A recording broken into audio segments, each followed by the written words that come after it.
Welcome to the Popcorn Talk Network. For the online broadcast network that features movie discussion, news, and interviews, press 1. Popcorn Talk. We talk movies. From the Popcorn Talk Network and producers Maria Menounos, Kevin Undergaro, and Phil Svitek, this is iTalk Movies. Long-form interviews with leading members of the film industry. And now, your host of iTalk Movies. Hello, everybody. You are watching Popcorn Talk, TVs, whatever. I Talk Movies. Totally screwed up that intro, but that's fine. I'm Kylie Hodges here with the cast and crew of Bastards Y Diablos. I'm so excited to have you guys here and we can talk all about the film. Welcome to Andrew Perez. Aye, Papi! Dillon Porter. Aye, Papi! Wow, Eric Johnson. Aye, Papi! And AD Freese. I'm not going to engage. I'm not going to get one. I was not expecting more than a hello, but iPoppy is a great way to start this. I thought my iPoppy was kind of like his iPoppy. His was sort of more like different, more of a variation. More sophisticated. I'm above all that. Yeah. I'm not too dignified for the iPod. So how are you guys? Awesome. so good. It's so great to have you here. Is this the first time you've all been together since the premiere of the film? Since we shot the film, I think. Since you shot it? Yeah. No. Don't lie to me. Since I guess last week, yeah. Okay. Yeah. So just to give everybody, can you give everybody a little background about Bastards Y Diablos? Yes. Let's say, I wrote it 2.5 years ago. I had the idea when I was in the car with Dillon. We were talking about making movies and traveling, and he was like, I just want to travel and make movies for the rest of my life. And I was like, let's make a movie in Colombia. And that's when the idea hit me. I've always wanted to tell this brother story. And then I approached Aaron, AD, to direct right away. And then we assembled this crew of 6. We went to Colombia within 8 months. For 35 days, we shot the movie, and yeah, it's been a crazy adventure ever since. So you shot an entire film with 6 people. Yeah. Did you think he was crazy when he was like, it's a gang of 6? You know, I've shot movies with less before. Okay. So I was like, yes, like 6 people. That was a treat for Like you? you get I get like a person to like do the sound on this one. Mm-hmm. Like that's so cool. You mean I don't have to direct and do sound and be in front of the camera? And not just anybody. We had the Ben Templin, and if you know anything about Ben Hameen, like, sound doesn't get any better. The guy is a class act, and he blends right in. He's sort of like had long dreadlocks at the time, and would go through airport security with this giant, like, huge bag of electronics, and they were like, we can take you over to a secondary screening, and so we had to give, like, another 2 hours at every airport check in Colombia. Just because of his... Because we knew Ben Hameen appearance. and his damned devices were going to get us in trouble. But it was well worth it. Well worth it. The film is beautiful. Thank you. That was the first thing I noticed about it. Was everything was just... I mean, I instantly wanted to be like, oh, I need to go to Colombia. Yeah. So when you were approached with the script, Eric, AD, what did you think about shooting it? Like, did you envision it to be this, like, really majestic-looking film? Because that's what I took away from it. You know, I thought it would be majestic. The script I was approached with was 200 pages long, and I was like, I don't know if it's going to be a 3.5 hour. It's like, it's not going to be Lawrence of Arabia, but we'll do our best. So, It was really that long? No. It was long, yeah. It was probably the first incarnation that I read, which was probably about 8 months after we had the idea. It was probably 140 pages, maybe, which is long. And, you know, Andrew was like, but I'm just developing these 2 characters. It's all about the characters. Like, you just have to trust me. And I was like, well, you know, deadline's, you know, looming. We've already bought the tickets. You know, it's crunch time, you know, and I think that was sort of had it not been that we already sort of bought the plane tickets to Colombia, I think we might have taken a little bit more time in the pre-production process, because also, you know, we were doing everything, so all of our pre-production, all of the ducks like weren't in a row before we left and flew there. We were casting people off of Craigslist Colombia and No. Yeah, and Skype rehearsing and setting up God. our locations like the day before, or, you know. we were casting people off the street. We would just go up to the flower lady and be like, hey, you want to be in a movie? Like, can you sell us flowers?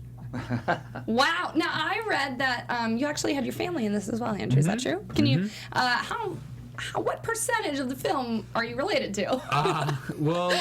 In the Bogota scenes, when we first get there, and the grandma and like the cousins, a lot of those people are my family. So, Wow. So the big party scene, the wake, it's pretty much my family.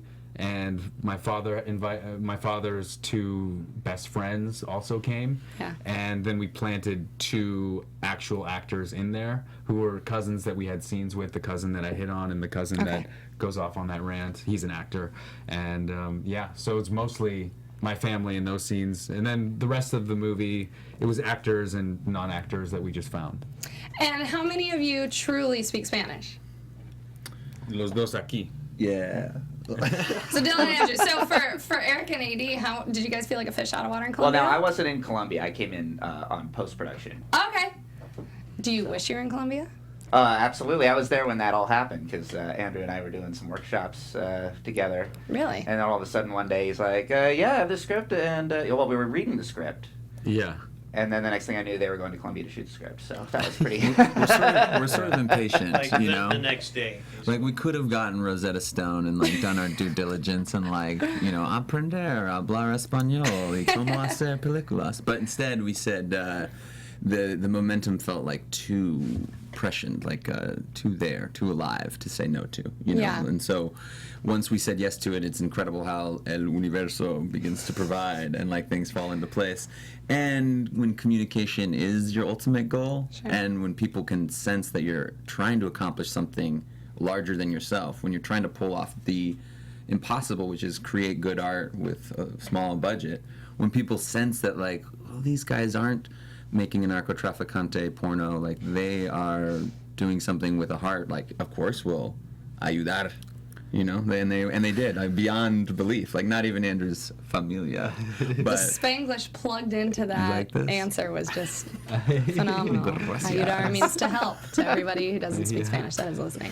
and if you don't know, now you know. Now you got to Google it. Yeah. Andrew, how much of this screenplay is based on your experiences?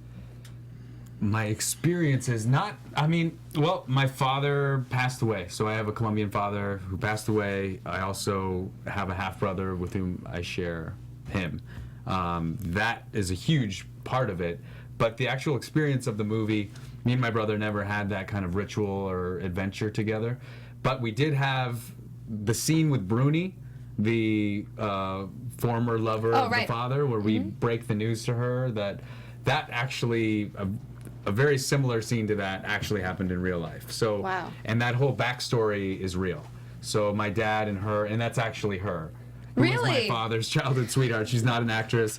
That's insane. Now she's an actress. Yeah. She's really good, but she. So and it's really her daughter. yeah. So Really? Okay. Yeah. So in real life, I was like 19, and I got the travel bug, I guess, and I went to.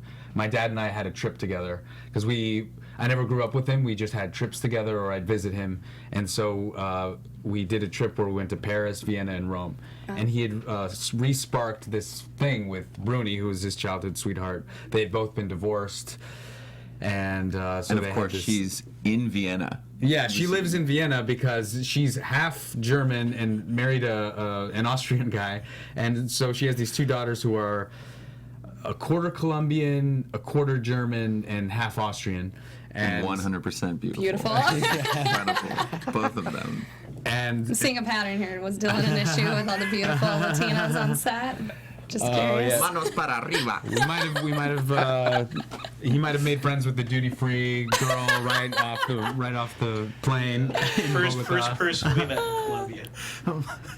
Explain how duty free works, because I'm an American. I don't know. I'm sorry, but please explaining your genealogy. So anyway, so my dad and I shared this trip with Bruni and her daughters, and I got to know the older daughter, and we kind of like dated. It was like very, innocent, like double dating with my dad in Vienna, which was great. We went salsa dancing in Vienna. Wow. And then years passed, and my father was dying, and my brother and I went to Bogota. And my dad was saying, do you remember when we hung out with Bruni and Karina? And I was like, yeah. He was like, you should just email her. You never know, they could be in Bogota. They have a place in Bogota. So I emailed Karina that day, and she responded, I just got into Bogota. And so my brother and I, like, it was a kind of a sad scene, so we wanted to blow off some steam. We were like, let's go dancing with Bruni's daughters. And so we show up to their place, and then it hits me that, you know, Bruni and my dad hadn't been in contact. It had been like 5 years since we were in Vienna. And that, and Bruni invited us in for a glass of wine, and then she asked how our dad was, and we were like, oh God, yeah, he's dying, you know? Oh God. Yeah. Oh. Yeah, so, I mean, that scene took place actually in that apartment where we shot it. Constanza is actually Bruni's younger daughter. Okay. And it kind of plays the character of the older sister in that sense of having the romantic interest. And yeah, so when it happened, it felt like I was in a movie. It felt like this is the most, I don't know, awkward, sad, and scene. Yeah. What a story. So.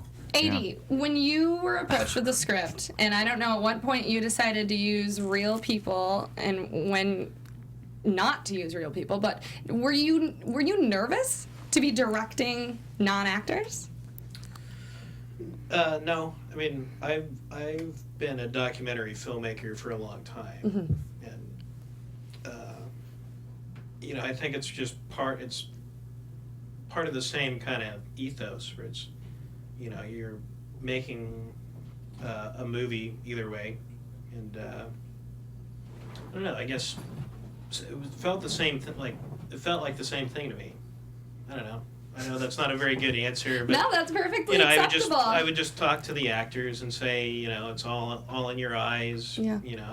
Let's get that soulful look and action, and I think the Colombian non-actors, the people who weren't professional actors, they seemed like professional actors. They knew exactly what to do. They weren't, they didn't try to act too much. Like, they always felt like they were in the moment. That's really interesting to me that these are like real people who've never acted before, because I completely fell for it. I thought this was just all like a cast and we thing. have our parents are both in the film as well. So really? My mom is the aunt in Altamira who plays the game like Make Me Laugh. Yeah. That's my mom. Oh, that's the cutest thing I've ever heard. That was such a cute scene. Yeah. And my father was one of the 6 people that came down to Colombia to make the film. He's not a filmmaker. He's like a restaurateur in Southern Oregon, but he was like, well, I'd love to come down and see how you guys make these things. I haven't been to Colombia in 40 years, and Andrew was like, oh, maybe he could play the expat that they run into, and he's sort of like this, he's got this bit of information, and Andrew sent me the scene, and the scene is all about these keys that this old American can't, for the life of him, figure out where these keys go and what, and I moved here, let's see, 20 years, and he just goes down this long rant. And little did Andrew know that in my family, it is a long-running joke with our keys. We like lock ourselves out of very important places. My dad has keys that he doesn't know where they go to, like ad nauseum. So I was like, Andrew, you couldn't have written something like more perfect for my father. So it was a thrill that both of them were so supportive from the outset. And when people wanted to be part of it, we're like, okay, great. And the easiest way they could be part of it was mostly to be in it.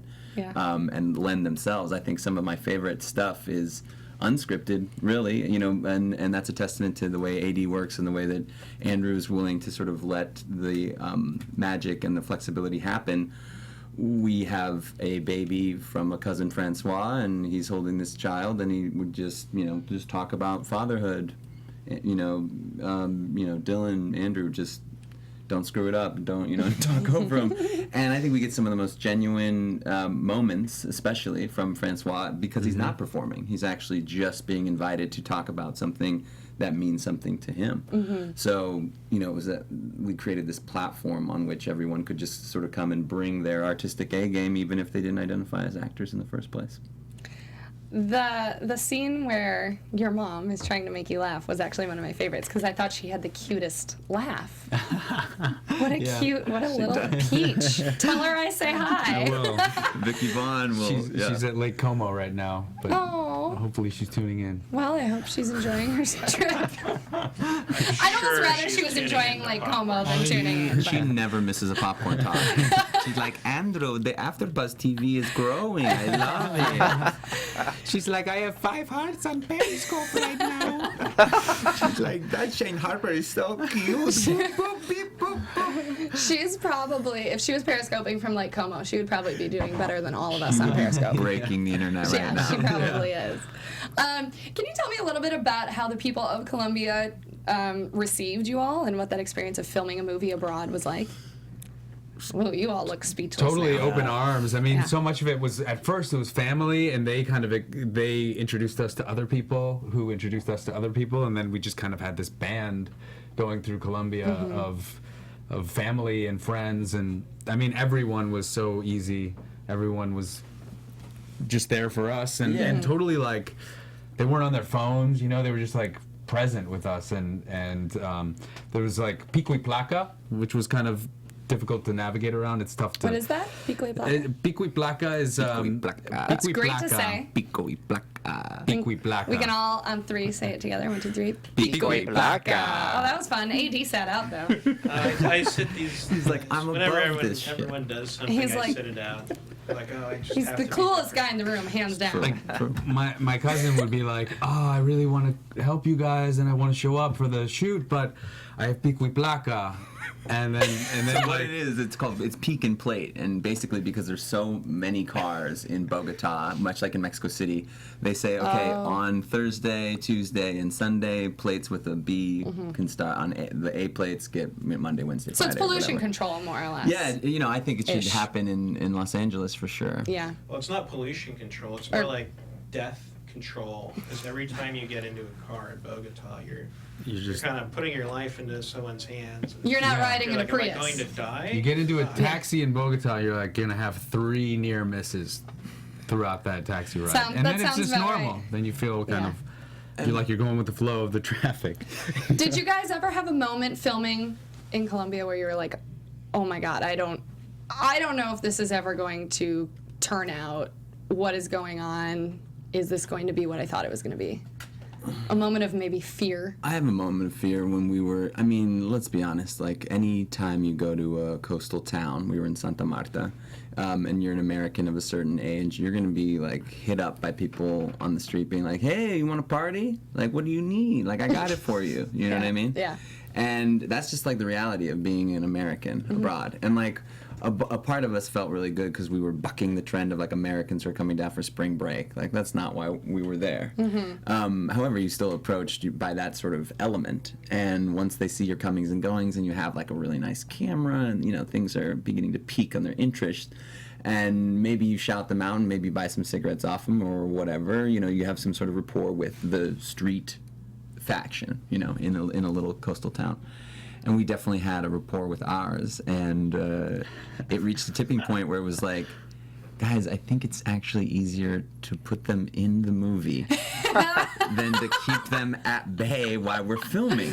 And like some of the scenes are real, and that sometimes we're actually, I know it's shocking, Mom, but some of those drinks are real. And so after a couple of drinks, we're like, well, maybe we should. What will we do? And it turns out these guys like to drop a beat and like to freestyle, much like Andrew and myself like to do. And crazy, because Dillon is written as a freestyler. Like he has this like little swagger that he puts on. However, these guys were like rapping in Spanish. It was really And hard doing to get it well. Really well, yeah. Did you feel like you were getting shown up by the next? Absolutely. I felt rapper. a little fish out of water. I mean, but I can hold my own. But it was not my shining moment. I think the shot that we use is something like something about me orgasming with as a horse would, which is just like visceral imagery that I didn't really think I wanted to be put out in the world. But Now here it is. there it is. Appropriate given The world to see. context. Given the context, thank you. He's kind of bottoming out, you know, so. So horse orgasm. Yeah. Yeah, it's been Little- a long night for him.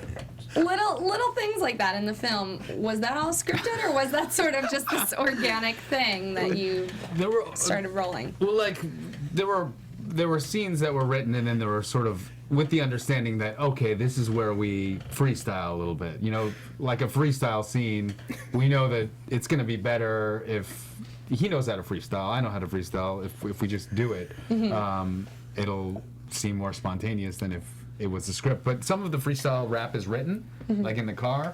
That's actually written stuff, and then we kind of flow off of it. But then the stuff outside with, you know, him coming like a horse, that's all Dillon in the moment, like coming up with that. I'm sorry. We're on the internet. You can say You can call me whatever. Centaur. I'm gonna have a new Twitter handle. That's your Twitter handle, at Centaur Dillon. Yeah, Centaur Dillon. Can you guys tell me about the journey of taking this film from shooting it in Colombia to now being at the LA Film Fest? And everything in between.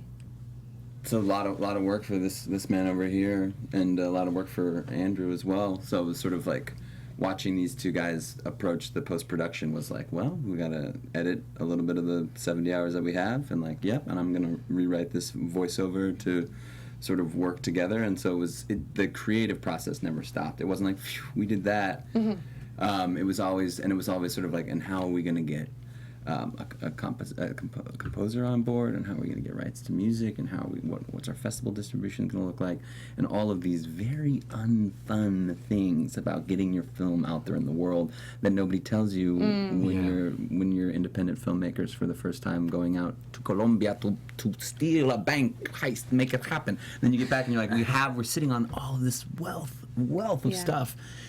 How do we do get it out there into the world? So you got to premiere it at LA Film Fest, so somehow it got there. Yeah. Was that a awesome. challenge in itself, just like getting it in the festival? And I know that getting it to a point we were happy with the cut. That was a long process, probably a year and a half. And then once we got into the fest, it was still like we still had to license the music, and we got the composer to compose the score and everything. It was still a hustle. It was kind of another wake up. I didn't know about music licensing and all of those things before we did this. It's my first screenplay, so now you do. We had Bruce Yeah. Springsteen songs in the movie. Yeah. Months away from the premiere. You were using The Boss? Oh yeah. yeah. Yeah. During that, I'm really bummed I didn't get to hear What that. else is gonna get you in the mood for a foursome more? You know what I mean? Like we don't know. Nothing how like to, some date. Bruce. Yeah. It's true. It's true. So tell me about the premiere. How was that experience for you guys? It was great. I mean, you talk about it. You had such a good. I mean, I feel like Josh this is your Welch. baby since you wrote it, but everyone, since it was such a small crew, it was everybody's baby at the same time. Yeah, Film Independent was great. I mean, they've been continually supportive, sort of telling us where we should maybe go next and where we shouldn't, and helping us navigate those waters. I felt they did a fantastic job. It's a packed house. It was completely sold out for 2 shows. Really? Standing ovation. Yeah, I mean, it was. I mean, I had been so caught up in the making of the film. I had been working on it around the clock for a couple of months, so it didn't really hit me until afterwards. Where it's like, oh, it's a movie now. Like, people just saw it. I mean, even at the premiere, we were pretty like sleep deprived and overwhelmed, and then all of a sudden, it's like a wedding where like there's like a queue of people waiting to talk to you, and you're just like, whoa, I haven't slept, and this just happened. It was overwhelming. It was great. Yeah, Christine Davila was a huge champion of ours, and we owe a lot to her to bring it to the festival, and to So Yum, who was another supporter that made us feel like you not only do you belong, but please participate. And I think as an independent filmmaker, your greatest resource is other independent filmmakers, other people, other men and women out there caring as hard about their stories as you care about yours. And there's just some sort of electric sort of energy, and you never know when you'll brush elbows with the person that you're going to collaborate with next. So what a fortunate place to be. LA Film Festival is like. That is a big feather in our cap, I think, and we just look forward to more great festivals, and getting it out there so that it can be on a video on demand platform, so people don't have to leave the comforts of their own home and schlep all the way to a film festival. They can just go click. Who are these Bastards Y Diablos? My God. I loved the movie, and I actually just spent like an hour before I got here telling my friends about it, because I was like, I'm really excited to talk to these guys who I watched a film and I truly enjoyed it. And now it's cool to be talking to those people in person. You don't really get to do that 24 hours after you watch a film. So I have confidence that this will do well, but what are you planning on doing to get this out to the masses? What's the next step? So we're thinking about that right now. We're wanting to do a New York premiere as well. So we're looking at New York film festivals, and we're looking at an idea, distribution as well. But it's still early on. We're meeting with our publicist, who's been awesome. His name's Mickey Cottrell with Inclusive PR, and he's really helped us thus far. And so that's kind of where we're at. I think the idea is Mickey's going to help us wrangle up all the potential suitors, all the distributors, and pit them all against each other in a duel to the death. And whoever's the last one standing will have the right to distribute our film. And the rest will be gone And off the you face of the earth. You should definitely live Periscope that duel, because it'll do a lot of press for the film. as well. Lionsgate just in. Here's their offer counter. It's going to be a wage to the death. Oh my God! Here comes Reddit out of nowhere. Yeah, it should be fun. I don't think we are worried about where next, what next, or how. Like, we're just along for the ride. We've completely drank the Kool-Aid on this project, and like nothing will stop us from sharing it with as many folks who want to see it. And it's definitely a Latino film in some ways. Obviously it's in Spanglish and it's in Colombia, but speaking as like a non-native Latino, but just a Latino file from a distance. The story that Andrew has like brought to the table, that AD has like put in, and Peter Grigsby has, like you said, eloquently shot. It's really something that I'm happy to be part of, more as in a father and son sort of way, and everyone has those relationships in a familial sort of sense. Mm-hmm. So yes, I think its roots are Latino, and that can't be overlooked. But beyond the Latino roots, it's just roots in general. That's right. And those don't change. They are bound forever, I think, as the voiceover says. So I feel sort of bound to this film until it sort of demands the duel to the death for its distribution rights. And would love to talk with lovely interviewers every week. This is fun. I can get used to this. You can come back next week and we can just dissect each character. Because we really didn't. What was Dillon's motivation when he was rapping? He wanted to come like a horse, like really hard in this scene, so he just went right after the. Now, before we go, I just want to ask you one question about a scene where you guys were in a mud pit that didn't look like mud. What was that? Yeah, and I really thought you were going to sink and die. I know, right? I don't know if that's giving anything away. No, it's not. It was a volcano. Yeah, it's called Volcan Toltum. It was actually a set. We constructed it from the ground up. It was actually the Paramount lot. Yeah, we shot that in LA. Everything else on location. So that's... Yeah, no, it was something that I came across in pre-production and really wasn't in the screenplay. We were driving sort of late from Barranquilla to Cartagena, which was our final city where we were going to spend the last 5 days of shooting. We felt really good, really confident at this point. We're 4/5 of the way through. And I was like, but let's just see if we can get over there. And they had closed it. And so they were all set, all of the little vendors and merchants are closing up their shop. The women up at the top who normally massage you when you get in the mud pit are gone. And there's women at the mud pit who massage you? Traditionally, yeah. I think it's like an exfoliation thing. It has a lot of nutrients in it. It's really good for your skin. Wow. Yeah. That's why I'm we're surprised glowing. That's not some sort of mainstream thing out here in Los Angeles where you pay like $3,000 for 30 minutes of some sort of mud mask. Just go into the mud ooze. Yeah. And so it was we had one chance to do it, So AD set up shot. He's like, all right. And we just frivolity got in. And you just played in some mud, just two brothers. Yeah. I loved that scene. I thought it was funny, and I actually wanted to jump in. Time it so they got out right as the sun was setting. It was beautiful. It all just worked out perfectly. Gorgeous. Yeah. This movie also made me go on Expedia and just see how much would it be to go to Bogota. Yeah. I've been to Santiago de Chile, but I need to do the rest of South America because I just got a little flavor of it. Yeah, it's a lot. Medellin is beautiful, and Cartagena, of course.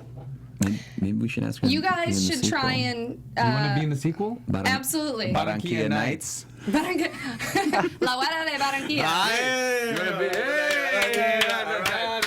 You heard it here first on iTalk Movies Popcorn Talk. She's gone for. The brothers find out they have a long lost sister. Yes, we all look so related, so it makes sense. Yeah.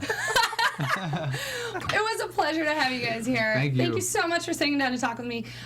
For those of you that have Twitter handles, would you like to tell everybody on the internet where they can find you? Andrew Perez 3D. I'm at Centaur Dillon, or you can also hit me at Bastards Diablos. And you can find me at, this is Eric Johnson, at Tweak City, with 2 E's in the tweak. And I'm not on the Twitters. I don't keep up with the kids these days and their technology. F all that noise. You're just so cool. I wish I could like wear that so well. Like I don't need Twitter. I wish I could do that. I mean, you can find me if you want. Just Google me. And where can everybody find the film? Where can they go? Can they Google it? Is there a website? What can they do to get? We're having a couple private screenings. Okay. BastardsYDiablos.com. Stay tuned. Yeah, and on Facebook. .com. There's a- Fantastic. Punto Facebook, BR. Bastards Y Diablos. Perfect. Thank you guys so .com. much again for Thank joining you. me. Pico y placa. And my name is Kylie Hodges, and you can follow me on Twitter at The Kylie Hodges. Kylie Hodges. Don't forget that's the. Not regular Kylie Hodges, the Kylie Hodges. Thank you guys so much for another episode of iTalk Movies. Thanks for tuning in. From producers Maria Menounos, Kevin Undergaro, Phil Svitek, and the entire Popcorn Talk Network, we would like to thank you for tuning in. For questions or comments, be sure to visit popcorntalk.com. I'm Sir Richard Wentworth, and this has been a presentation of the Popcorn Talk Network. The views expressed herein are those of the hosts only and do not necessarily reflect the views of the Popcorn Talk Network or its owners or